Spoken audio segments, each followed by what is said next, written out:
नमस्कार दोस्तों आज हम इस वीडियो में डिस्कस करने वाले हैं खान सर का Bihar SSC practice set number 9 दोस्तों। ठीक है, वीडियो को पूरा देखिएगा। अगर आप चैनल पर नए हैं तो प्लीज़ सब्सक्राइब कीजिएगा। चलिए शुरू करते हैं आज का सबसे पहला सवाल दोस्तों। देखिएगा, आज का सबसे पहला सवाल देखिएगा। सबसे पहला सवाल है कि मोहनजोदड़ो में कौन सी संरचना मिली है जो सबसे महत्वपूर्ण है। याद रखिएगा दोस्तों, ये मिला है विशाल स्नानागार। ठीक है, तो मोहनजोदड़ो में कौन सी संरचना मिली है जो सबसे महत्वपूर्ण है, विशाल स्नानागार, यानी 1 का ऑप्शन नंबर ए हो जाएगा। अगर बात करेंगे दोस्तों मोहनजोदड़ो के बारे में, तो मोहनजोदड़ो का खोज किसने किया था? राखादास बनर्जी ने 1922 में किए थे। मोहनजोदड़ो जो है ये सिंधु नदी किनारे स्थित है। मोहनजोदड़ो याद रखिए दोस्तों, पाकिस्तान के सिंध प्रांत के लरगना जिले में स्थित है मोहनजोदड़ो। ठीक है, मोहनजोदड़ो को मृतकों का टीला भी कहा जाता है दोस्तों। ठीक है, याद रखिएगा। और मोहनजोदड़ो सिंधु नदी किनारे स्थित है। सिंधु नदी की लंबाई है दोस्तों, याद रखिएगा, सिंधु नदी की लंबाई है 2880 किलोमीटर। कितना दोस्तों? 2880 किलोमीटर दोस्तों। ठीक है, 1 का ऑप्शन नंबर ए हो जाएगा। अगला तो सेकंड नंबर कि लुम्बिनी महात्मा बुद्ध के जीवन की किस घटना से संबंधित है दोस्तों। ठीक है, याद रखिएगा। तो महात्मा बुद्ध को जन्म हुआ था दोस्तों, याद रखिएगा, लुम्बिनी में हुआ था। ये जन्म से संबंधित है दोस्तों। याद रखिएगा कि महात्मा बुद्ध का जन्म कहाँ हुआ था? लुम्बिनी में, कपिल वस्तु के लुम्बिनी नामक ग्राम में हुआ था, जो वर्तमान में कहाँ पड़ता है? नेपाल में पड़ता है दोस्तों। ठीक है, इनका जन्म हुआ था महात्मा बुद्ध का, वो 563 ईसा पूर्व में हुआ था दोस्तों। याद रखिएगा। गृह त्याग कब हुआ था दोस्तों? गौतम बुद्ध गृह त्याग की घटना 29 वर्ष की अवस्था में गृह त्याग की घटना स्वीकार किए थे गौतम बुद्ध ने, यानी गौतम बुद्ध ने 29 वर्ष की अवस्था में गृह त्याग कर दिए थे। तो गृह त्याग की घटना को महाविनिष्क्रमण कहा जाता है। ठीक है, याद रखिएगा। और गौतम बुद्ध की जो मृत्यु हुआ था ये 483 ईसा पूर्व में हुआ था, कुशीनगर में हुआ था। कहाँ हुआ था? कुशीनगर में गौतम बुद्ध की मृत्यु हुआ था। कुशीनगर कहाँ पड़ता है? उत्तर प्रदेश में पड़ता है दोस्तों। ठीक है, और प्रथम उपदेश कहाँ दिए थे? प्रथम उपदेश दिए थे सारनाथ में, और सबसे ज्यादा उपदेश दिए थे श्रावस्ती में दोस्तों। गौतम बुद्ध के बचपन का नाम याद रखिएगा सिद्धार्थ है। ठीक है, गौतम बुद्ध के गृह त्याग की घटना को महाविनिष्क्रमण कहा जाता है। गौतम बुद्ध के ज्ञान की प्राप्ति की घटना को धर्मचक्र प्रवर्तन कहा जाता है। गौतम बुद्ध के मृत्यु की घटना को क्या कहा जाता है? महापरिनिर्वाण कहा जाता है दोस्तों। ठीक है, याद रखिएगा। तो इनका जन्म 563 ईसा पूर्व में हुआ था, इनकी मृत्यु 483 ईसा पूर्व में हुआ था। गौतम बुद्ध को ज्ञान की प्राप्ति कहाँ हुआ था? पीपल वृक्ष के नीचे। ठीक है, याद रखिएगा, पीपल वृक्ष के नीचे बोध गया में दोस्तों, निरंजना नदी किनारे हुआ था ज्ञान की प्राप्ति गौतम बुद्ध को। ठीक है, 35 वर्ष की अवस्था में इनको ज्ञान की प्राप्ति हुआ था गौतम बुद्ध को। ठीक है, याद रखिएगा। चलिए अगला सवाल देखिएगा। 3 नंबर सवाल देखिएगा दोस्तों कि आर्य समाज की स्थापना किसने की है दोस्तों। ठीक है, याद रखिएगा। तो आर्य समाज की स्थापना किए थे 1875 में दयानंद सरस्वती ने किए थे दोस्तों। ठीक है, दयानंद सरस्वती ने आर्य समाज की स्थापना 1875 में किए थे। ठीक है, याद रखिएगा। अगर बात करेंगे कि राजा राम मोहन राय ने ब्राह्मण समाज की स्थापना 1828 में किए थे। कब किए थे? 1828 में। राजा राम मोहन राय को राजा की उपाधि किसने दिया था? तो राजा राम मोहन राय को राजा की उपाधि अकबर द्वितीय ने दिया था। किसने दिया था? अकबर द्वितीय। ठीक है, याद रखिएगा। आत्माराम पांडुरंग और केशव चंद्र सेन दोनों ने मिलकर प्रार्थना समाज की स्थापना की थी। किसका स्थापना किए थे? प्रार्थना समाज का। कब किए थे? तो प्रार्थना समाज की स्थापना किए थे 1867 में किए थे। कब किए थे? 1867 में। ठीक है दोस्तों, आत्माराम पांडुरंग और केशव चंद्र सेन ने प्रार्थना समाज की स्थापना 1867 में किए थे दोस्तों। ठीक है, याद रखिएगा। अगर बात करेंगे दोस्तों कि रामकृष्ण मिशन की स्थापना कब किए थे? तो 1897 में। याद रखिएगा कि 1897 में रामकृष्ण मिशन का स्थापना किया था स्वामी विवेकानंद ने। ठीक है, याद रखिएगा दोस्तों। अगर बात करेंगे कि राजा राम मोहन राय ने ब्राह्मण समाज की स्थापना 1828 में किए थे, तो 3 का ऑप्शन नंबर सी हो जाएगा कि आर्य समाज की स्थापना किए थे दयानंद सरस्वती ने किए थे दोस्तों। ठीक है, कब किए थे? 1875 में किए थे। ठीक है, याद रखिएगा। अगला सवाल देखिएगा 4 नंबर सवाल कि स्वतंत्रता आंदोलन के दौरान जन जागृति का कार्यक्रम पूरा करने के लिए गणेश उत्सव व शिवाजी उत्सव मनाना किसने प्रारंभ किया दोस्तों। ठीक है, ये किए थे लोकमान्य बाल गंगाधर तिलक ने किए थे। याद रखिएगा। यानी स्वतंत्रता आंदोलन के दौरान जन जागृति का कार्यक्रम पूरा करने के लिए गणेश उत्सव व शिवाजी उत्सव मनाना किसने प्रारंभ किए? लोकमान्य बाल गंगाधर तिलक। गोपाल कृष्ण गोखले दोस्तों कौन है? याद रखिएगा, ये महात्मा गांधी के राजनीतिक गुरु गोपाल कृष्ण गोखले। ठीक है, 4 का ऑप्शन नंबर ए हो जाएगा दोस्तों, लोकमान्य बाल गंगाधर तिलक। चलिए अगला सवाल देखिएगा। 5 नंबर सवाल देखिए दोस्तों, क्या कर रहा है 5 नंबर सवाल। ठीक है, 5 नंबर सवाल आपके सामने क्या कर रहा है कि आजाद हिंद फौज का गठन कब हुआ दोस्तों। ठीक है, याद रखिएगा, ये हुआ था 1942 में। ठीक है, आजाद हिंद फौज का गठन कब हुआ था? 1942 में। 1942 में एक और घटना हुआ था, भारत छोड़ो आंदोलन कब हुआ था? 8 अगस्त 1942 को दोस्तों हुआ था। ठीक है, प्रस्ताव पारित हुआ था, लेकिन मेन रूप से 9 अगस्त 1942 को भारत छोड़ो आंदोलन हुआ था दोस्तों। ठीक है, याद रखिएगा। और भारत छोड़ो आंदोलन के दौरान महात्मा गांधी ने करो और मरो का नारा दिए थे। ठीक है, याद रखिएगा। 1942 में क्रिप्स मिशन भारत आया था दोस्तों। ठीक है, क्रिप्स मिशन भारत कब आया था? 1942 में। याद रखिएगा। ठीक है दोस्तों, यानी आजाद हिंद फौज का गठन कब हुआ था? 1942 में हुआ था। अगला 6 देखिएगा कि रॉलेट अधिनियम किस वर्ष में पारित किया गया था दोस्तों, ठीक है, याद रखिएगा। तो रॉलेट अधिनियम पारित किया गया था 21 मार्च 1919 को, ठीक है। रॉलेट एक्ट को काला कानून भी कहा जाता है। रॉलेट एक्ट को बिना अपील, बिना दलील या फिर बिना वकील का भी कानून कहा जाता है दोस्तों। जिसपे भी संदेह होता था उसको गिरफ्तार कर लिया जाता था, ठीक है, याद रखिएगा। तो रॉलेट एक्ट 21 मार्च 1919 को पारित किया गया था, ठीक है, याद रखिएगा दोस्तों। यानी 6 का ऑप्शन नंबर डी हो जाएगा दोस्तों, ठीक है। अगला सवाल देखिएगा 7 नंबर सवाल कि 1942 प्रसिद्ध भारत छोड़ो प्रस्ताव कब पारित हुआ था। ये पारित हुआ था 8 अगस्त 1942 को, याद रखिएगा। 1942 प्रसिद्ध भारत छोड़ो प्रस्ताव जो पारित हुआ था, कब पारित हुआ था? 8 अगस्त 1942 को पारित हुआ था, याद रखिएगा। और भारत छोड़ो आंदोलन के दौरान महात्मा ने करोड़ों नंबर नारे दिए थे दोस्तों, ठीक है, याद रखिएगा। ये मेन रूप से कहाँ हुआ था? भारत छोड़ो आंदोलन वार्धा में हुआ था। वार्धा कहाँ पड़ता है? मुंबई में पड़ता है दोस्तों, ठीक है, याद रखिएगा दोस्तों। चलिए अगला सवाल देखते हैं। 8 नंबर सवाल देखिएगा। 8 नंबर सवाल आपके सामने है कि नेपोलियन संहिता 1804 का क्या विषय है दोस्तों, ठीक है, याद रखिएगा। कानून में समानता, ये सही है दोस्तों। संपत्ति का अधिकार, ये भी सही है। जन्म से विशेष अधिकारों का सफाया, ये भी सही है, यानी कि ऑप्शन नंबर डी हो जाएगा। उपरोक्त सभी होगा दोस्तों, क्या होगा? उपरोक्त सभी।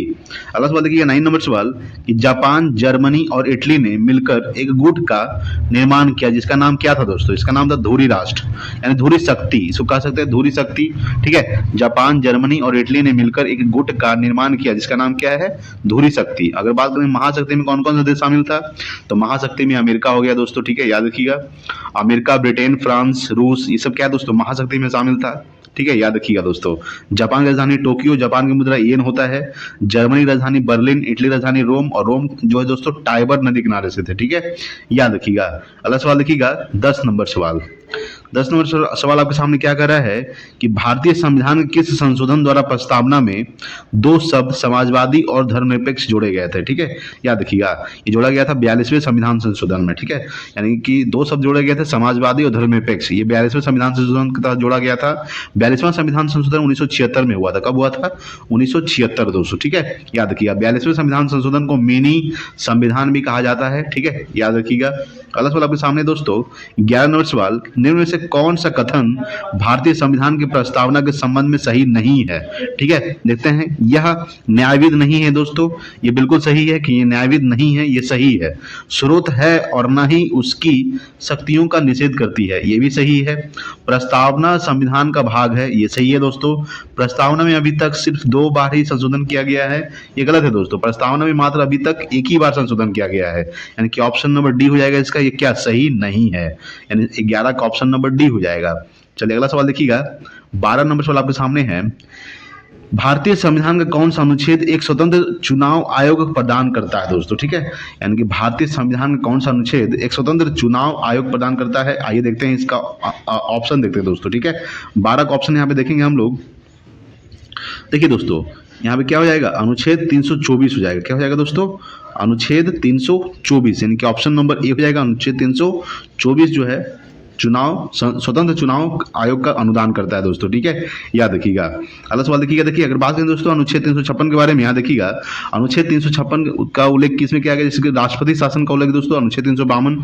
राष्ट्रीय आपातकाल, याद रखिएगा, राष्ट्रीय आपातकाल का उल्लेख अनुच्छेद 352। राष्ट्रपति शासन का उल्लेख अनुच्छेद 356। एक होता है दोस्तों वित्तीय आपातकाल, जिसका उल्लेख होता है 360 में, ठीक है, याद रखिएगा। वित्तीय आपातकाल अभी तक एक बार भी नहीं लगाया गया दोस्तों, ठीक है। देखिएगा 13 नंबर सवाल कि भारत में कानूनी अधिसत्ता किसके अधीन है दोस्तों, ठीक है, याद रखिएगा। ये दोस्तों संसद के अधीन है, याद रखिएगा कि भारत में कानूनी अधिसत्ता जो है ये किसके अधीन है? संसद के अधीन है। संसद का उल्लेख दोस्तों याद रखिएगा, संसद का उल्लेख है जो अनुच्छेद 79 में किया गया, याद रखिएगा। राष्ट्रपति का उल्लेख अनुच्छेद 52 में किया गया दोस्तों, ठीक है। वर्तमान में भारत के राष्ट्रपति कौन है? द्रौपदी मुर्मू, जो आदिवासी महिला है दोस्तों, ठीक है, याद रखिएगा। जो संथाल है दोस्तों, ठीक है, कहाँ रहने वाली? ओडिशा रहने वाली द्रौपदी मुर्मू। अगला सवाल देखिएगा 14 नंबर कि किसी राज्य के मुख्यमंत्री की नियुक्ति किसके द्वारा की जाती है दोस्तों, ठीक है, याद रखिएगा। वो किया जाता है राज्यपाल के द्वारा। कि किसी राज्य के मुख्यमंत्री की जो नियुक्ति है ये किसके द्वारा की जाती है? राज्यपाल के द्वारा किया जाता है। वर्तमान में बिहार के राज्यपाल कौन है दोस्तों? अगर बात करेंगे तो वर्तमान में जो बिहार के राज्यपाल है राजेंद्र विश्वनाथ आलेकर है, ठीक है, याद रखिएगा। टोटल राज्यों के राज्यपाल याद रखिएगा दोस्तों, ठीक है। अगर बात करेंगे किसी राज्य के मुख्यमंत्री की नियुक्ति किसके द्वारा की जाती है, तो राज्यपाल के द्वारा की जाती है दोस्तों, ठीक है। 14 का ऑप्शन नंबर डी हो जाएगा। अगला सवाल देखिएगा 15 नंबर सवाल आपके सामने है कि भारत के उपराष्ट्रपति के निर्वाचन मंडल में शामिल होते हैं। कौन शामिल होते हैं दोस्तों? अगर बात करेंगे तो 15 का ऑप्शन नंबर बी हो जाएगा, संसद के दोनों सदनों के सदस्य शामिल होते हैं। ठीक है, संसद के दोनों सदनों के सदस्य शामिल होते हैं। भारत के उपराष्ट्रपति के निर्वाचन मंडल में शामिल होते हैं संसद के दोनों सदनों के सदस्य। अगर बात करेंगे कि वर्तमान भारत के उपराष्ट्रपति कौन है? जगदीप धनखड़ वर्तमान में भारत के उपराष्ट्रपति हैं। ठीक है, चलिए अगला सवाल देखिएगा। 16 नंबर सवाल देखिए। 16 नंबर सवाल आपके सामने है कि भारत के किस राज्य में पंचायती राज प्रणाली अस्तित्व में नहीं है दोस्तों? अगर बात करेंगे मेघालय में भी नहीं है दोस्तों। ठीक है, अस्तित्व में। मिजोरम में भी नहीं, मिजोरम में है दोस्तों। क्या है यहाँ, क्या पूछ रहा है कि नहीं है दोस्तों। ठीक है, यानी मेघालय में भी नहीं है, मिजोरम में भी नहीं है और नागालैंड में भी नहीं है दोस्तों। यानी कि ऑप्शन नंबर डी हो जाएगा, उपयुक्त सभी। यानी उपयुक्त सभी में मेघालय, मिजोरम और नागालैंड में क्या है? पंचायती राज प्रणाली अस्तित्व में नहीं है दोस्तों। ठीक है, याद रखिएगा। अगर बात करेंगे सबसे पहला पंचायती राज किस राज्य में लागू किया गया था दोस्तों?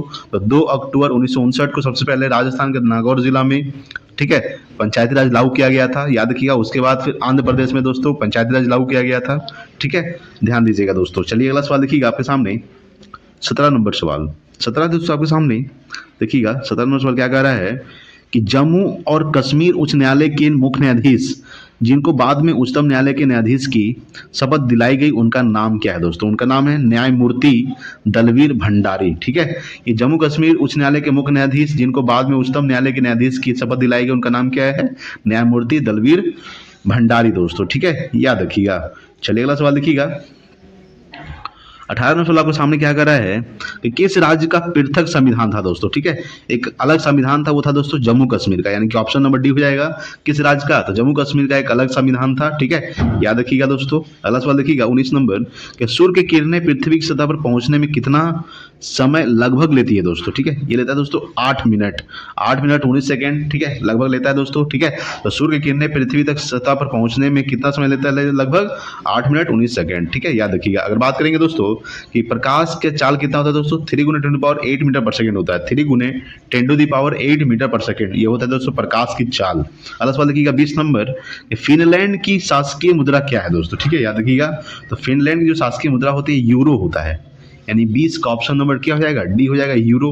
फिनलैंड की राजधानी दोस्तों हेलसिंकी। याद रखिएगा। अगर बात करेंगे कि डॉलर किसकी मुद्रा है? ये अमेरिका का है दोस्तों। याद रखिएगा। कनाडा का डॉलर है। ठीक है, ये सब क्या है दोस्तों? डॉलर। तो फिनलैंड की राजधानी क्या होता है? हेलसिंकी। चलिए अगला सवाल देखिएगा आपके सामने। 21 नंबर सवाल। 21 है दोस्तों आपके सामने कि निम्नलिखित में से कौन संघनन नहीं है? ओस, कोहरा, धुआं, पाला, मेघ, वर्षा। आइए दोस्तों देखते हैं यहाँ पे 21 का जो ऑप्शन नंबर हो जाएगा दोस्तों सी हो जाएगा, धुआं। धुआं क्या है दोस्तों? ये जो है संघनन नहीं है। ठीक है, बल्कि इसे कि ओस क्या है? संघनन है। कोहरा, पाला, ये सब क्या है दोस्तों? संघनन है। धुआं संघनन नहीं है। अगला दोस्तों 22 नंबर कि ज्वार भाटा की उत्पत्ति का कारण है दोस्तों। ठीक है, याद रखिएगा। तो 22 का ऑप्शन नंबर सी हो जाएगा, चंद्रमा का गुरुत्वाकर्षण। ठीक है, यानी ज्वार भाटा की उत्पत्ति के कारण है चंद्रमा का गुरुत्वाकर्षण। अगला दोस्तों आपके सामने 23 नंबर सवाल। 23 नंबर सवाल देखिएगा कि बीबीपुर एवं नजफगढ़ झील किस प्रकार के प्राकृतिक क्षेत्र में स्थित है दोस्तों? ठीक है, याद रखिएगा। तो 23 का ऑप्शन नंबर सी हो जाएगा, मैदानी क्षेत्र में स्थित। कहाँ स्थित है? मैदानी क्षेत्र में। अगला है 24 नंबर कि एशिया में तीसरा सबसे अधिक आबादी वाला देश कौन सा है दोस्तों? ये है दोस्तों इंडोनेशिया। ठीक है, याद रखिएगा। इंडोनेशिया दोस्तों ये एशिया में तीसरा सबसे अधिक आबादी वाला देश है इंडोनेशिया। इंडोनेशिया राजधानी जकार्ता होता है दोस्तों। ठीक है, पहला में कौन आता है दोस्तों एशिया क्षेत्रफल में? याद रखिएगा, भारत आता है। ठीक है, भारत जो दोस्तों पहला स्थान पे क्षेत्रफल की दृष्टि जनसंख्या की दृष्टि से। दूसरे नंबर पर कौन आता है दोस्तों? चीन के मामले में दूसरे नंबर पे आता है। ठीक है, और तीसरे नंबर पर कौन आता है दोस्तों? इंडोनेशिया, जिसकी राजधानी क्या होता है? जकार्ता। ठीक है, याद रखिएगा। तो एशिया में तीसरा सबसे अधिक आबादी वाला देश है दोस्तों इंडोनेशिया। पहला है दोस्तों भारत, दूसरा है चीन और तीसरा इंडोनेशिया। ठीक है, याद रखिएगा। अगर बात करेंगे दोस्तों कि बांग्लादेश की राजधानी क्या होता है? ढाका। बांग्लादेश की मुद्रा टका होता है दोस्तों। ठीक है, याद रखिएगा। इराक की राजधानी क्या होता है दोस्तों? इराक की राजधानी होता है दोस्तों बगदाद। ईरान का तेहरान होता है। ठीक है, चीन का राजधानी बीजिंग होता है। चीन के वर्तमान राष्ट्रपति शी जिनपिंग। भारत और चीन के बीच कौन सी रेखा है? मैकमोहन रेखा। ठीक है, याद रखिएगा। चलिए अगला सवाल देखते हैं 25 नंबर सवाल। देखिए दोस्तों 25 नंबर सवाल क्या कह रहा है कि म्यांमार इसका नाम नया नाम है दोस्तों बर्मा। क्या दोस्तों? बर्मा। ठीक है, याद रखिएगा। तो म्यांमार की राजधानी क्या होता है? नेपीताव होता है दोस्तों। क्या होता है? नेपीताव। भूटान की राजधानी थिम्पू होता है दोस्तों। ठीक है, याद रखिएगा। अगला देखिएगा 26 नंबर, निम्न में से सही जोड़े का मिलान कीजिए दोस्तों। अगर बात करेंगे देखिए यहाँ पे देखिए दोस्तों नागालैंड, कुछ नहीं है दोस्तों। असम, ईटानगर, अरुणाचल प्रदेश, गुवाहाटी नहीं है। त्रिपुरा राजधानी क्या होता है दोस्तों? अगरतला, यानी कि ऑप्शन नंबर डी हो जाएगा। यानी त्रिपुरा राजधानी क्या होता है दोस्तों? अगरतला, ठीक है, याद रखिएगा। इसमें राजधानी मिलान करना है दोस्तों। अरुणाचल प्रदेश का क्या होता है? ईटानगर। असम का दिसपुर होता है दोस्तों। नागालैंड का कोहिमा होता है, लेकिन किसी का मिलान सही नहीं दोस्तों, यानी 26 का ऑप्शन नंबर डी हो जाएगा। त्रिपुरा राजधानी क्या होता है? अगरतला। चलिए अगला सवाल देखिएगा आपके सामने 27 नंबर सवाल दोस्तों। 27 आपके सामने है कि नाथुल्ला दर्रा किस राज्य में स्थित है दोस्तों, ठीक है, याद रखिएगा। तो 27 का ऑप्शन नंबर सी हो जाएगा, सिक्किम में स्थित है, ठीक है। नाथुल्ला दर्रा कहाँ स्थित है? सिक्किम में, ठीक है, याद रखिएगा। अगला सवाल देखिएगा 28 नंबर कि नागार्जुन सागर बांध जिस नदी पर स्थित है वह कौन सी नदी है? याद रखिएगा दोस्तों, वह दोस्तों कृष्णा नदी, ठीक है, याद रखिएगा कि नागा अर्जुन सागर बांध किस नदी पर स्थित है? कृष्णा नदी पर स्थित है। याद रखिए दोस्तों कि हीराकुंड बांध महानदी पर स्थित है, जो विश्व की सबसे लंबा बांध है हीराकुंड बांध, ये महानदी पर स्थित है दोस्तों, ठीक है। महानदी की लंबाई लगभग 854 किलोमीटर होता है, ठीक है, याद रखिएगा। गोदावरी नदी को वृद्ध गंगा, ठीक है, भारत की गंगा भी कहा जाता है दोस्तों, ठीक है, याद रखिएगा। गोदावरी नदी की लंबाई कितना है? 1465 किलोमीटर। गोदावरी नदी कहाँ से निकलती है? तो याद रखिए दोस्तों, महाराष्ट्र के नासिक के त्रिम्बकम के पहाड़ी से निकलती है गोदावरी नदी, ठीक है दोस्तों, याद रखिएगा। तो 28 का ऑप्शन नंबर ए हो जाएगा। नागार्जुन सागर बांध कृष्णा नदी पर स्थित है दोस्तों, ठीक है। चलिए अगला सवाल देखिएगा 29 नंबर सवाल देखिए दोस्तों। 29 नंबर सवाल आपके सामने है कि किसी मरु क्षेत्र में मृदा अपरदन को रोका जा सकता है, ठीक है। तो 29 का ऑप्शन नंबर क्या हो जाएगा दोस्तों? सी हो जाएगा, पेड़ लगाकर या वन रोपण द्वारा, ठीक है। किसी मरु क्षेत्र में मृदा अपरदन को रोका जा सकता है पेड़ लगाकर या वन रोपण द्वारा, यानी 29 का ऑप्शन नंबर सी हो जाएगा। अगला देखिएगा 30 नंबर कि जनगणना 2011 के अनुसार सर्वाधिक घनी आबादी वाला राज्य कौन सा है दोस्तों? वो है दोस्तों उत्तर प्रदेश, ठीक है, याद रखिएगा। यानी जनगणना 2011 के अनुसार सर्वाधिक घनी आबादी वाला जो राज्य है वो है दोस्तों उत्तर प्रदेश, ठीक है, याद रखिएगा। अगर बात करेंगे उत्तर प्रदेश क्या है दोस्तों? सबसे अधिक आबादी वाला देश है, ठीक है, आबादी वाला राज्य है दोस्तों उत्तर प्रदेश। वर्तमान में उत्तर प्रदेश के मुख्यमंत्री दोस्तों योगी आदित्यनाथ। आनंदीबेन पटेल वर्तमान में उत्तर प्रदेश के राज्यपाल हैं, ठीक है। राजस्थान के नए राज्यपाल कौन बने दोस्तों? याद रखिएगा। तो याद रखिएगा दोस्तों, अगर बात करेंगे कि राजस्थान के नए राज्यपाल बने हैं भजन लाल दोस्तों, ठीक है, याद रखिएगा। पश्चिम बंगाल के वर्तमान में मुख्यमंत्री कौन है? ये दोस्तों ममता बनर्जी। मध्य प्रदेश के नए मुख्यमंत्री कौन बने दोस्तों?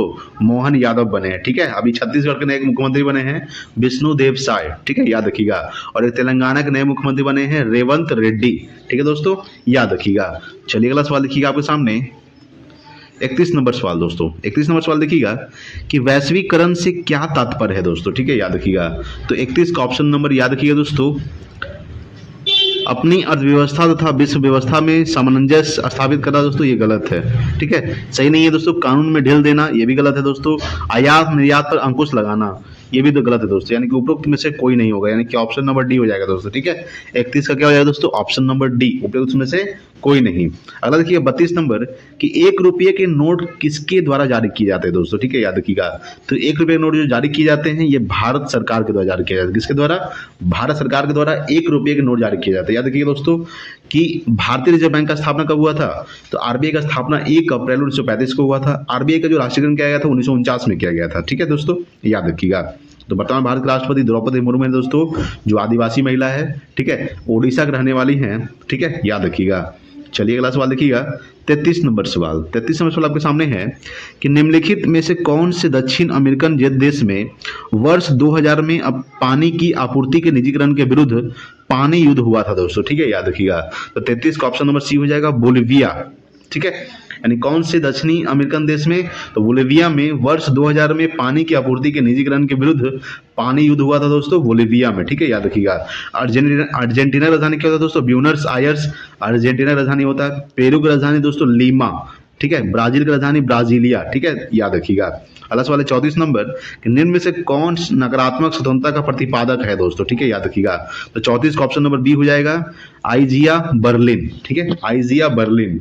या निम्न में से कौन? तो आइजिया बर्लिन जो है नकारात्मक स्वतंत्रता का प्रतिपादक है, यानी 34 का ऑप्शन नंबर बी हो जाएगा। चलिए अगला देखिएगा आपके सामने 35 नंबर सवाल।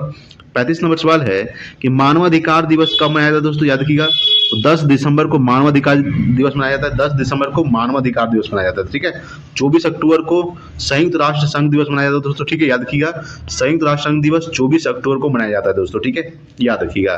अगला सवाल देखिएगा दोस्तों 36 नंबर कि इस राज्य में, ठीक है, विश्व प्रसिद्ध अजंता गुफाएं स्थित है दोस्तों, ठीक है, कौन सा? ये दोस्तों महाराष्ट्र में। महाराष्ट्र में विश्व प्रसिद्ध अजंता गुफाएं स्थित है, यानी कि 36 का ऑप्शन नंबर क्या हो जाएगा? 36 का ऑप्शन नंबर बी हो जाएगा दोस्तों। ओडिशा का स्थापना कब हुआ था? 1 अप्रैल 1936 को ओडिशा का स्थापना हुआ था दोस्तों, ठीक है, याद रखिएगा। अगर बात करते हैं दोस्तों कि ओडिशा वर्तमान मुख्यमंत्री कौन है? नवीन पटनायक है दोस्तों। ओडिशा के राज्यपाल गणेशी लाल है दोस्तों, ठीक है, याद रखिएगा। मध्य प्रदेश के भी नए मुख्यमंत्री कौन बने हैं? मोहन यादव दोस्तों, ठीक है, याद रखिएगा। अगला सवाल देखिए दोस्तों आपके सामने 37 नंबर सवाल। 37 नंबर सवाल क्या कह रहा है? 37 है दोस्तों कि अपतृष्ण के जीव वैज्ञानिक नियंत्रण में ओपनसिया अपतृष्ण के नियंत्रण हेतु प्रयुक्त होने वाले कीट का नाम बताइए दोस्तों, ठीक है, क्या नाम है कीट का? तो 37 का ऑप्शन नंबर बी हो जाएगा कॉच नील कीट। क्या हो जाएगा दोस्तों? कॉच नील कीट, यानी 37 का ऑप्शन नंबर बी हो जाएगा। अगला सवाल 38 नंबर देखिएगा कि निम्न में से कोशिकाओं का कौन सा भाग पशु कोशिकाओं में नहीं होता? ठीक है दोस्तों, याद रखिएगा। तो क्या नहीं होता है? 38 का ऑप्शन नंबर सी हो जाएगा कोशिका भित्ति। याद रखिएगा, कोशिकाओं का कौन सा भाग? कोशिका भित्ति जो है पशु कोशिकाओं में नहीं होता है, ठीक है, याद रखिएगा। कोशिका खोज किसने किया था दोस्तों? कोशिका खोज किए थे, मृत कोशिका खोज किए थे रॉबर्ट हुक ने 1665 में किए थे। जीवित कोशिका खोज किए थे एंटोनी वॉन लुएकहॉर्न 1674 में किए थे, ठीक है, याद रखिएगा। कोशिका का अध्ययन क्या कहलाता है? साइटोलॉजी कहलाता है दोस्तों, ठीक है। सबसे बड़ी कोशिका दोस्तों शुतुरमुर्ग का अंडा होता है। मानव में सबसे बड़ी कोशिका याद रखिएगा दोस्तों ओवम होता है, और सबसे छोटी कोशिका होता है मानव में शुक्राणु, जिसको स्पर्म बोलते हैं दोस्तों, ठीक है, याद रखिएगा। चलिए अगला सवाल देखिएगा। 39 नंबर सवाल आपके सामने है कि एंजाइम मदद करता है दोस्तों, ठीक है, याद रखिएगा। एंजाइम जो मदद करता है भोजन पचाने में, ठीक है, एंजाइम मदद करता है भोजन पचाने में, यानी 39 का ऑप्शन नंबर बी हो जाएगा, बी। चलिए अगला देते हैं दोस्तों 40 नंबर सवाल। देखिए दोस्तों 40 नंबर सवाल क्या कह रहा है आपके सामने? 40 है कि सामान्य श्वास दर क्या है दोस्तों, ठीक है, याद रखिएगा। तो सामान्य श्वास दर है दोस्तों, याद रखिएगा 12 से 16 प्रति मिनट, यानी 1 मिनट में 12 से 16 बार प्रति मिनट यानी सांस लेते हैं हम लोग दोस्तों। 40 का ऑप्शन नंबर डी हो जाएगा। अगला देखिएगा 41 नंबर कि निम्नलिखित में से कौन सा अंग उपयुक्त या क्षतिग्रस्त बिंबाणु को हटाने में सक्षम है, ठीक है, याद रखिए। 41 का ऑप्शन नंबर सी हो जाएगा तितली। क्या दोस्तों? तितली, ठीक है, यानी 41 का ऑप्शन नंबर सी तितली। अगला देखिएगा 42 नंबर सवाल। 42 है दोस्तों आपके सामने। 42 नंबर सवाल देखिएगा कि नर प्रजनन तंत्र के विषय में कौन सा विकल्प सही है दोस्तों, ठीक है। 42 का ऑप्शन नंबर देखिए यहाँ सबसे पहला है कि प्रोटेस्ट ग्रंथि टेस्टोरेन शुक्राणु, यानी कि ऑप्शन नंबर ए हो जाएगा। नर प्रजनन तंत्र के विषय में कौन सा विकल्प सही है? ऑप्शन नंबर ए दोस्तों, प्रोटेस्ट ग्रंथि टेस्टोस्टेरोन शुक्राणु, यानी कि 42 का ऑप्शन नंबर ए हो जाएगा दोस्तों, ठीक है। अगला क्वेश्चन 43 नंबर सवाल कि वह ट्रिपलेट कोड जो अनुवाद प्रक्रिया को रोकती है, ठीक है, वह ट्रिपलेट कोड जो अनुवाद प्रक्रिया को रोकती है वो क्या है दोस्तों? तो 43 का ऑप्शन नंबर बी हो जाएगा UAA, ठीक है, यानी कि 43 का ऑप्शन नंबर बी UAA, ठीक है, याद रखिएगा। अगला सवाल देखिएगा 44 नंबर सवाल आपके सामने दोस्तों। 44 देखिएगा कि निम्नलिखित में से कौन सा पादप मलेरिया रोधी दवा का एक स्रोत है दोस्तों, ठीक है, याद रखिएगा। 44 का ऑप्शन नंबर डी हो जाएगा सिनकोना। क्या दोस्तों? यानी कौन सा पादप? सिनकोना जो है मलेरिया रोधी दवा का एक स्रोत है, सिनकोना दोस्तों, ठीक है। अगला 45 नंबर सवाल कि पुष्प के किस हिस्से में पराग का उत्पादन होता है दोस्तों, याद रखिएगा। तो 45 का ऑप्शन नंबर सी हो जाएगा पराग कोश में, ठीक है, यानी पुष्प के किस हिस्से में? तो पराग कोश में पराग का उत्पादन होता है, याद रखिएगा। अगला सवाल देखिएगा 46 नंबर आपके सामने है कि लैक्टोबैसिलस इनमें विशेष भूमिका निभाता है, ठीक है, याद रखिएगा। तो 46 का ऑप्शन नंबर ए हो जाएगा दूध से दही जमाने में, याद रखिएगा। लैक्टोबैसिलस का काम क्या होता है? दूध से दही जमाने में लैक्टोबैसिलस का काम किया जाता है दोस्तों, ठीक है, याद रखिएगा। अगला सवाल आपके सामने 47 है कि संगठन का उच्चतम स्तर क्या है दोस्तों, याद रखिएगा। 47 का ऑप्शन नंबर डी हो जाएगा जैव मंडल, ठीक है, संगठन का उच्चतम स्तर क्या है? जैव मंडल, यानी 47 का ऑप्शन नंबर डी हो जाएगा, याद रखिएगा दोस्तों। चलिए अगला देखते हैं 48 नंबर सवाल आपके सामने दोस्तों कि आवेग का विमीय सूत्र क्या है दोस्तों? तो याद रखिएगा दोस्तों MLT-1, ठीक है, MLT-1 ये आवेग का विमीय सूत्र है, MLT-1, ठीक है।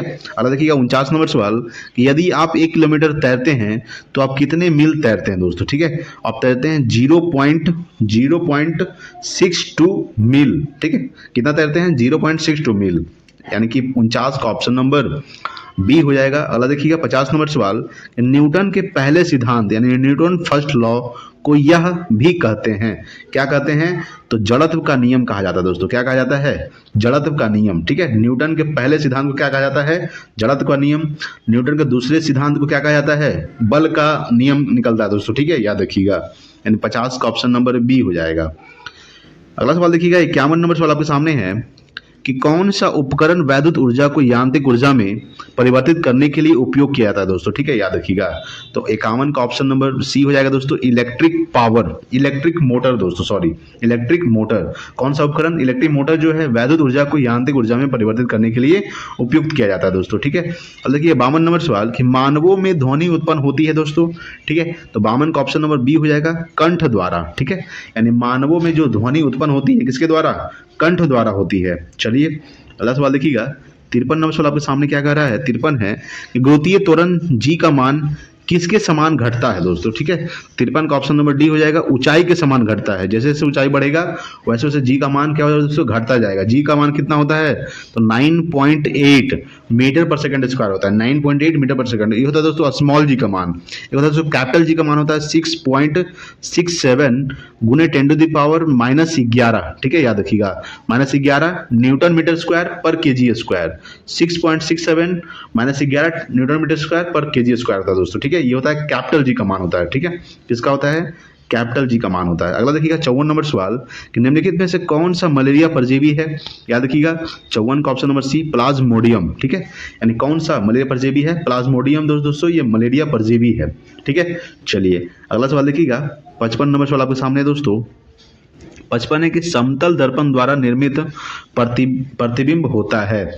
याद रखिएगा 55 का ऑप्शन नंबर डी हो जाएगा, दर्पण के पीछे आभासी तथा वस्तु के आकार के समान होता है। ठीक है, यानी समतल दर्पण द्वारा निर्मित प्रतिबिंब होता है, दर्पण के पीछे आभासी तथा वस्तु के आकार के समान होता है। चलिए अगला सवाल देखिएगा 56 नंबर सवाल। देखिए दोस्तों 56 नंबर सवाल क्या कर रहा है आपके सामने? 56 है कि वैद्युत प्रतिरोध को मापने के लिए इकाई है दोस्तों। याद रखिएगा, तो 56 का ऑप्शन नंबर बी हो जाएगा, ओम। ठीक है, याद रखिएगा वैद्युत प्रतिरोध को मापने के लिए इकाई क्या है? ओम। विद्युत धारा कैसे मात्रक क्या होता है दोस्तों? एम्पियर होता है। विभवांतर कैसे मात्रक? वोल्ट होता है दोस्तों। ठीक है, कार कैसे मात्रक? जूल होता है दोस्तों। ठीक है, याद रखिएगा। अगला सवाल 57 है कि स्पंज जिस प्रकार से छिद्र से संबंधित है उसी प्रकार से रबड़ संबंधित है दोस्तों। ठीक है, याद रखिएगा। तो 57 का ऑप्शन नंबर सी हो जाएगा, प्रत्यास्था से संबंधित है। किससे संबंधित है? प्रत्यास्था। ठीक है, याद रखिएगा। चलिए अगला सवाल देखिएगा 58 नंबर सवाल क्या कह रहा है? 58 है दोस्तों कि 4 जारों में क्रमशः O2 यानी O2, CO2, H2 और N2 गैस भरी है। निम्नलिखित में से किस परीक्षण द्वारा इन 4 गैसों की पहचान की जा सकती है? याद रखिएगा दोस्तों 58 का ऑप्शन नंबर डी हो जाएगा दोस्तों। देखिए गैस में जलता हुआ कागज डालकर दोस्तों ये गलत है। ठीक है, इसे नहीं होगा, ये नहीं होगा दोस्तों। ठीक है, याद रखिएगा। गैस में जलता हुआ मैग्नीशियम का टुकड़ा डालकर ये भी नहीं होगा दोस्तों, गलत है। चूने के पानी से गैस को गुजार कर दोस्तों ये भी सही नहीं है, यानी कि ऑप्शन नंबर डी हो जाएगा, उपयुक्त में से किसी से नहीं दोस्तों। ठीक है, याद रखिएगा। 58 का ऑप्शन नंबर डी हो जाएगा। अगला है दोस्तों 59 नंबर कि भारी जल का अनुभार क्या होता है दोस्तों? याद रखिएगा। तो 59 का ऑप्शन नंबर ए हो जाएगा, 20 होता है, यानी D2O। D2O का अनुभार क्या हो जाएगा? 20 हो जाएगा दोस्तों, 20। ठीक है, याद रखिएगा। भारी जल ड्यूटेरियम ऑक्साइड D2O। अब देखिएगा 60 नंबर सवाल आपके सामने है कि निम्नलिखित में से किस तत्व का परमाणु त्रिज्या सबसे छोटा होता है? ठीक है, याद रखिएगा। 60 का ऑप्शन नंबर बी, क्लोरीन। ठीक है, किस तत्व का? तो क्लोरीन का परमाणु त्रिज्या सबसे छोटा होता है, यानी कि 60 का ऑप्शन नंबर बी हो जाएगा। अगला सवाल देखिएगा दोस्तों 61 नंबर कि इन्वर्टर बैटरी में कौन सा एसिड उपयोग में लिया जाता है दोस्तों? याद रखिएगा 61 का ऑप्शन नंबर सी हो जाएगा, H2SO4। ठीक है, सल्फ्यूरिक अम्ल एसिड उपयोग में लिया जाता है इन्वर्टर में, H2SO4 सल्फ्यूरिक अम्ल। ठीक है दोस्तों, याद रखिएगा। CH3COOH इसका सूत्र क्या होता है दोस्तों? एसिटिक अम्ल का, याद रखिएगा। HCl हाइड्रोक्लोरिक अम्ल। ठीक है, याद रखिएगा। अगला सवाल देखिएगा 62 नंबर। 62 है आपके सामने कि कांच बनने में उपयोग आने वाला मुख्य घटक क्या है दोस्तों? ठीक है, याद रखिएगा 62 का ऑप्शन नंबर सी हो जाएगा, सिलिका। ठीक है, यानी कांच बनने में उपयोग आने वाला मुख्य घटक है सिलिका दोस्तों। ठीक है, याद रखिएगा। अगला है 63 नंबर कि ब्लीचिंग पाउडर का रासायनिक सूत्र क्या होता है? तो ब्लीचिंग पाउडर का जो रासायनिक सूत्र होता है वो होता है दोस्तों CaOCl2 होता है। क्या होता है? CaOCl2। ये ब्लीचिंग पाउडर का रासायनिक सूत्र है जिसको विरंजक चूर्ण भी बोलते हैं दोस्तों। ठीक है, ब्लीचिंग पाउडर को रंजक चूर्ण भी बोलते हैं, जिसका सूत्र होता है CaOCl2। अब देखिएगा 64 नंबर कि कैलेमाइन एक खनिज है जिसमें होता है, क्या होता है दोस्तों? तो 64 का ऑप्शन नंबर याद रखिएगा डी हो जाएगा, ZnCO3 होता है। क्या होता है? ZnCO3। कैलेमाइन एक खनिज है जिसमें होता है ZnCO3, ठीक है, याद रखिएगा। अब देखिएगा 65 नंबर सवाल 65 है कि ग्रेफाइट को पेंसिल में प्रयोग किया जाता है क्योंकि, ठीक है, याद रखिएगा। तो 65 का ऑप्शन नंबर डी हो जाएगा, यह मुलायम होता है। क्या होता है दोस्तों? यह मुलायम होता है, ठीक है। 65 का ऑप्शन नंबर डी हो जाएगा। देखिए दोस्तों अगला देखिएगा 66 नंबर कि निम्न में से कौन सा योगात्मक बहुलक है दोस्तों, ठीक है, याद रखिएगा। 66 का ऑप्शन नंबर सी हो जाएगा, PVC, ठीक है। कौन सा? PVC जो दोस्तों योगात्मक बहुलक है, यानी कि 66 का ऑप्शन नंबर सी हो जाएगा। अगला सवाल देखिएगा 67 नंबर 67 है दोस्तों कि बिहार की कौन सी महिला इंडियन नेशनल आर्मी यानी आज़ाद हिंद फौज में शामिल हुई थी दोस्तों, ठीक है, याद रखिएगा। तो 67 का ऑप्शन ये हो जाएगा, माधुरी देवी। कौन शामिल हुई थी? माधुरी देवी दोस्तों। आज़ाद हिंद फौज का स्थापना कब हुआ था? ये 1942 में हुआ था, याद रखिएगा। आज़ाद हिंद फौज का स्थापना कब हुआ था? 1942। जो माधुरी देवी क्या हुई थी? शामिल हुई थी। अगला देखिएगा 68 नंबर कि बिहार में पंचायत निकायों में महिलाओं को 50% आरक्षण किस वर्ष प्रदान किया गया था दोस्तों, ठीक है, याद रखिएगा। तो 68 का ऑप्शन नंबर बी हो जाएगा, 2006 में प्रदान किया गया था। कब किया गया था? 2006 में, ठीक है। अगला देखिए 69 नंबर सवाल आपके सामने है। 69 है दोस्तों कि कौन सा देश 10 से 21 अक्टूबर 2025 तक प्रकृति के संरक्षण के लिए अंतर्राष्ट्रीय संघ IUCN की 2025 विश्व संरक्षण कांग्रेस WCC की मेजबानी करेगा? कौन करेगा दोस्तों? तो 69 का ऑप्शन नंबर बी याद रखिएगा, UAE करेगा। UAE की राजधानी क्या होता है? अबू धाबी, ठीक है। USA का वाशिंगटन DC होता है, सिंगापुर का सिंगापुर सिटी होता है, ठीक है। कौन करेगा? इस UAE करेगा दोस्तों। अगला देखिएगा 70 नंबर कि केंद्र सरकार ने मणिपुर में हुई हिंसा की जांच के लिए एक जांच आयोग का गठन किया, आयोग की अध्यक्षता करेगी। कौन करेगी दोस्तों? तो 70 का ऑप्शन नंबर बी हो जाएगा, अजय लांबा करेगी। कौन करेगी? अजय लांबा। चलिए अगला देखिएगा 71 नंबर सवाल देखिए दोस्तों, ठीक है। 71 नंबर सवाल कह रहा है आपके सामने, 71 है कि सार्वजनिक क्षेत्र के PSE का कुछ हिस्सा बेचकर सार्वजनिक क्षेत्र के उद्यमों के निजीकरण की प्रक्रिया को किस नाम से जाना जाता है दोस्तों, ठीक है, याद रखिएगा। तो 71 का ऑप्शन नंबर बी हो जाएगा, विनिवेश के नाम जाना जाता है। किस नाम से? विनिवेश के नाम से जाना जाता है, ठीक है। अगला देखिए दोस्तों 72 नंबर सवाल कि बुकर पुरस्कार जीतने वाली पहली भारतीय महिला का नाम निम्नलिखित में से क्या है दोस्तों, ठीक है, याद रखिएगा। तो 72 का ऑप्शन नंबर डी हो जाएगा, अरुंधति रॉय। क्या नाम है दोस्तों? अरुंधति रॉय। यानी बुकर पुरस्कार जीतने वाली पहली भारतीय महिला कौन थी? अरुंधति रॉय। अगला देखिएगा 73 नंबर सर विलियम जोन्स ने यहाँ पे दोस्तों खाली स्थान एशियाटिक सोसाइटी की स्थापना किए थे। कब किए थे? ये किए थे 1784 को, ठीक है, याद रखिएगा। 1784 को एशियाटिक सोसाइटी की स्थापना किसने किए थे? सर विलियम जोन्स ने किए थे। कलकत्ता में किए थे। कहाँ किए थे? कलकत्ता में, ठीक है दोस्तों, याद रखिएगा। 1784 में कलकत्ता में किया था। अगर बात करें दोस्तों एक डेट याद रखिएगा थोड़ा सा सरोजिनी नायडू बारे में। सरोजिनी नायडू दोस्तों याद रखिएगा भारत की प्रथम महिला राज्यपाल कौन थी? सरोजिनी नायडू भारत की प्रथम महिला राज्यपाल थी। और सरोजिनी नायडू ने 1925 में हुए कानपुर अधिवेशन की अध्यक्षता किए थे दोस्तों, ठीक है, याद रखिएगा। 1925 में जो कानपुर अधिवेशन हुआ था जिसकी अध्यक्षता सरोजिनी नायडू ने ही किए थे दोस्तों, ठीक है, याद रखिएगा। अगला सवाल देखिएगा दोस्तों आपके सामने, ठीक है। अगला सवाल आपके सामने है दोस्तों 74 नंबर सवाल क्या कह रहा है? 74 है कि निम्नलिखित में से कौन सा स्मारक किंग जॉर्ज परचम और क्वीन मैरी का भारत में स्वागत करने के लिए बनवाया गया था जो गुजराती शैली से प्रभावित था दोस्तों, ठीक है, याद रखिएगा। तो 74 का ऑप्शन नंबर बी हो जाएगा, गेटवे ऑफ इंडिया दोस्तों, ठीक है, याद रखिएगा। कौन सा स्मारक? तो gateway of India king George परचम और क्वीन मैरी का भारत में स्वागत करने के लिए बनवाया गया था जो गुजराती शैली से प्रभावित था दोस्तों, ठीक है, याद रखिएगा। सूर्य मंदिर दोस्तों ये कहाँ स्थित है? सूर्य मंदिर यानी कोणार्क मंदिर ये दोस्तों उड़ीसा में स्थित है, ठीक है, याद रखिए। उड़ीसा के पुरी में स्थित है। सूर्य मंदिर को ब्लैक पैगोडा के नाम से जाना जाता है दोस्तों, ठीक है, याद रखिएगा। जालियांवाला बाग हत्याकांड कब हुआ था? 13 अप्रैल 1919 में हुआ था, ठीक है, याद रखिएगा दोस्तों। अगला सवाल देखिएगा 75 नंबर सवाल कि नादिर शाह ने खाली स्थान में भारत पर हमला किया था और दिल्ली में लूटपाट की थी। यानी नादिर शाह ने भारत में कब हमला किया था? तो 75 का ऑप्शन नंबर ये हो जाएगा 1739 में। यानी नादिर शाह ने 1739 में भारत पर हमला किया था और दिल्ली में लूटपाट किया था दोस्तों, ठीक है, याद रखिएगा। 1761 में क्या हुआ था दोस्तों? याद रखिएगा। पानीपत का तीसरा युद्ध कब हुआ था? 1761 में हुआ था, ठीक है, याद रखिएगा। 1761 में पानीपत का तीसरा युद्ध हुआ था। अगला सवाल देखिएगा 76 नंबर की अजंता की गुफाएं कहाँ स्थित है दोस्तों? ये महाराष्ट्र में स्थित है। कहाँ स्थित है? महाराष्ट्र में अजंता की गुफाएं स्थित है। महाराष्ट्र के वर्तमान मुख्यमंत्री कौन है? एकनाथ शिंदे। याद रखिएगा 77। 16वीं लोकसभा के अध्यक्ष का नाम क्या था?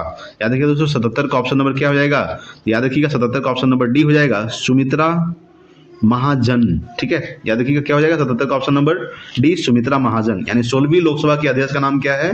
सुमित्रा महाजन दोस्तों। ठीक है, याद रखिएगा। अब देखिएगा 78 नंबर सवाल। देखिए दोस्तों क्या कह रहा है 78 आपके सामने है कि भारत में दोनों सदनों यानी लोकसभा और राज्यसभा द्वारा प्रस्तुत और पारित किए गए सभी विधेयक के अनुमोदन के बाद ही लागू हो सकते हैं। ठीक है, याद रखिएगा 78 का ऑप्शन नंबर डी हो जाएगा, राष्ट्रपति के अनुमोदन के बाद ही क्या हो सकते हैं दोस्तों? लागू हो सकते हैं। याद रखिए लोकसभा का उल्लेख किसमें किया गया है? लोकसभा का उल्लेख दोस्तों अनुच्छेद 81 में किया गया है और राज्यसभा का उल्लेख अनुच्छेद 80 में किया गया दोस्तों। ठीक है, याद रखिएगा लोकसभा को निम्न सदन कहा जाता है और राज्यसभा को उच्च सदन कहा जाता है दोस्तों। ठीक है, याद रखिएगा। अगला दोस्तों 79 है, याद रखिएगा कि भारतीय संविधान के अनुसार पंचायत सदस्य होने के लिए आवश्यक न्यूनतम आयु कितनी है दोस्तों? ठीक है, याद रखिएगा। तो 79 का ऑप्शन नंबर बी हो जाएगा 21 साल। याद रखिए कितना साल? 21 साल दोस्तों। ठीक है, पंचायत सदस्य के होने के लिए 21 साल दोस्तों। याद रखिएगा मुख्यमंत्री बनने के लिए 25 वर्ष, प्रधानमंत्री बनने के लिए न्यूनतम उम्र 25 वर्ष। याद रखिएगा दोस्तों राष्ट्रपति बनने के लिए न्यूनतम उम्र कितना होता है? 35 वर्ष। ठीक है, उपराष्ट्रपति बनने के लिए 35 वर्ष, राज्यपाल बनने के लिए 35 वर्ष, राज्यसभा सदस्य बनने के लिए 30 वर्ष। ठीक है, ये कुछ याद रखिएगा दोस्तों। ठीक है, पॉइंट है। अगला देखिएगा 80 नंबर सवाल आपके सामने है कि निम्नलिखित में से कौन से स्वतंत्रता सेनानी का संबंध काकोरी रेलगाड़ी डकैती कांड से नहीं था? ये था दोस्तों भगत सिंह। ठीक है, इनका नहीं था। काकोरी रेलगाड़ी डकैती कांड से संबंध नहीं था भगत सिंह, बल्कि चंद्रशेखर आजाद, राम प्रसाद बिस्मिल और अशफाउल्ला खां, ये तीनों का संबंध दोस्तों किससे था? काकोरी रेलगाड़ी डकैती कांड से था। देखिए दोस्तों इसका नाम चेंज कर दिया गया है, काकोरी रेलगाड़ी डकैती कांड का नाम चेंज करके काकोरी ट्रेन एक्शन कर दिया गया है। क्या कर दिया गया है? Kakori train action. ठीक है, ये जो उत्तर प्रदेश में हुआ था दोस्तों, क्या हुआ था इसमें? कुछ खजाना जा रहा था रेलगाड़ी में, उसको लूटा गया था किनके द्वारा? चंद्रशेखर आजाद के द्वारा, राम प्रसाद बिस्मिल के द्वारा, अशफाउल्ला खां के द्वारा। ठीक है, याद रखिएगा भगत सिंह इसमें शामिल नहीं थे। ठीक है, याद रखिएगा भगत सिंह को फांसी दिया गया था। भगत सिंह, सुखदेव और राजगुरु को जो फांसी दिया गया था 23 मार्च 1931 में दिया गया था और भगत सिंह ने एक नौजवान भारत सभा की स्थापना 1926 में किए थे। ठीक है, याद रखिएगा। अगला सवाल 81 है कि विश्व व्यापार संगठन यानी WTO की स्थापना कब हुआ था दोस्तों? याद रखिएगा WTO का स्थापना 1 जनवरी 1995 में हुआ था। कब हुआ था? 1 जनवरी 1995 को WTO का स्थापना। WTO का फुल फॉर्म क्या होता है? वर्ल्ड ट्रेड ऑर्गेनाइजेशन होता है दोस्तों। ठीक है, याद रखिएगा। बात करेंगे कि WTO का मुख्यालय जेनेवा में स्थित है दोस्तों। ठीक है, WTO में कितना देश शामिल है? तो 164 देश शामिल है। कितने देश? 164 देश शामिल है दोस्तों। ठीक है, याद रखिएगा। अगर बात करेंगे 1948 में किसका स्थापना हुआ था कि WHO का स्थापना कब हुआ था दोस्तों? याद रखिएगा 7 अप्रैल 1948 को WHO का स्थापना हुआ था। ठीक है, याद रखिएगा 7 अप्रैल 1948 को WHO का स्थापना हुआ था, इसलिए 7 अप्रैल को विश्व स्वास्थ्य दिवस मनाया जाता है दोस्तों। WHO का मुख्यालय जिनेवा में स्थित है। ठीक है, अगला सवाल देखिएगा दोस्तों आपके सामने 82 नंबर सवाल देखिएगा क्या कह रहा है। 82 है कि इनमें से कौन सा देश पूर्वभूत USSR का हिस्सा नहीं था दोस्तों? कौन सा देश नहीं था? तो 82 का ऑप्शन नंबर याद रखिएगा बी हो जाएगा, फिनलैंड। फिनलैंड जो दोस्तों ये USSR का हिस्सा नहीं था। ठीक है, याद रखिएगा 82 का ऑप्शन नंबर बी हो जाएगा। फिनलैंड की राजधानी क्या होता है? हेलसिंकी होता है दोस्तों। क्या होता है? हेलसिंकी। ठीक है, रूस की राजधानी क्या होता है दोस्तों? मॉस्को। रूस की मुद्रा रूबल। रूस के वर्तमान राष्ट्रपति कौन है? व्लादिमीर पुतिन है दोस्तों। ठीक है, याद रखिएगा। अगला देखिएगा 83 नंबर सवाल कि निम्नलिखित में से किस राज्य में प्रसिद्ध सूर्य मंदिर स्थित है दोस्तों? ये स्थित है दोस्तों उड़ीसा में। ठीक है, जो प्रसिद्ध सूर्य मंदिर है किस राज्य में स्थित है? उड़ीसा में। सूर्य मंदिर को ब्लैक पैगोडा के नाम से जाना जाता है, कोणार्क मंदिर के नाम से भी जाना जाता है दोस्तों। ठीक है, ये कहाँ स्थित है? उड़ीसा में स्थित है। उड़ीसा राजधानी भुवनेश्वर। भुवनेश्वर में एक मंदिर है दोस्तों लिंगराज मंदिर, जो एक राजा था दोस्तों ययाति ने बनवाया था। किसने बनवाया था? लिंगराज मंदिर का निर्माण करवाया था ययाति ने। ठीक है, याद रखिएगा।